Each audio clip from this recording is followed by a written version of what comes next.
far as Ron Fuller, I only was there a couple weeks in Alabama. They was going to bring me in to book, to be the booker. And we couldn't agree on the money. We're a little bit apart, so I didn't stay. I went 2 weeks. I enjoyed it. I loved the territory. I liked it there. All the guys were cool. I wish we could have gotten agreed on something. But, I needed a little more money because that's a heck of a job, being the boss and running everything. And they wouldn't go for it. But I never really wrestled much with Ron. I always got along with him good. I wasn't around him that much. I went to Knoxville before that time. I was talking about in Birmingham, Alabama, but I wasn't. They were in it. He was in and out.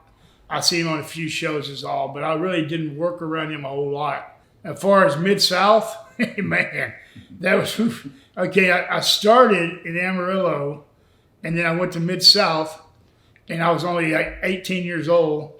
And then that's where I got my size and stuff and started getting bigger and learning how to do my job and how to work and everything.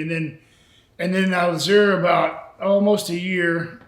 And then Bill Watts came to me and says, hey, he says, you've learned how to do this good. And he said, there's a spot for you in the business. He said, but you need to go now. You've been here long enough. We need to move you and get somebody else. So where would you like to go? You can go anywhere in the country. Just name it. He said, all I had to do is call. And I said, well, I want to go to Oregon, Portland. He goes, no, yeah, everybody. At that time, everybody did. Because it's short tree, said everywhere but there. He said, everybody's trying to go there. I said, well, Florida. So I went to Florida. And but when I traveled from there to Georgia, from Georgia to North Carolina for the Crockett's, and then, into Germany and Japan and all this. And then by then I started, developing into a main event type worker and star, and then I got my first break. That's when I went back to Mid-South. That's how I got the Grappler. They brought me back with a mask and with the loaded boot and all that. Well, not with the loaded boot to start with. I went there for about 6 or 8 weeks before.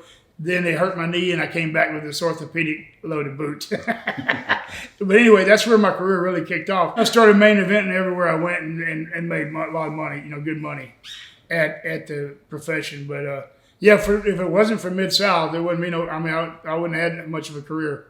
I had a career, but it wouldn't have been. I was about ready to get out, matter of fact. That was the last place, North Carolina. I said, I've been doing this 4 years, and if I ain't making no money by now, I'm going to get out. And I was even thinking about going back to school, maybe playing some more baseball because I was still young. And then I got the break and then never looked back from there. That was good. Led to decades of a career. Oh, yeah, just went on and on. I went all over the world as a grappler then,